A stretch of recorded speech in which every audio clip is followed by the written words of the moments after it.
பலத்தை அம்பு கொண்டு அசங்கென்றால் அசங்குமோ? நம்பமற்ற பாற்கடல் கலங்கென்றால் கலங்குமோ? இன்பமற்ற யோகியை இருளும் வந்து அணுகுமோ? செம்பொன்னம்பலத்துளே தெளிந்ததே சிவாயமே.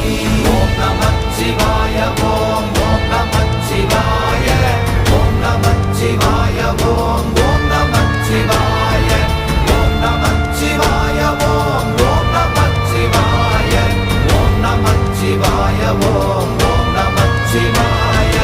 அவ்வெனும் எழுத்தினால் அகண்டம் ஏழுமாகினாய், உவ்வெனும் எழுத்தினால் உருத்தரித்து நின்றனை, மவ்வெனும் எழுத்தினால் மயங்கினார்கள் வையகம், அவ்வும் உவ்வும் அவ்வுமாய் அமர்ந்ததே சிவாயமே. ஓம் நமச்சிவாய ஓம்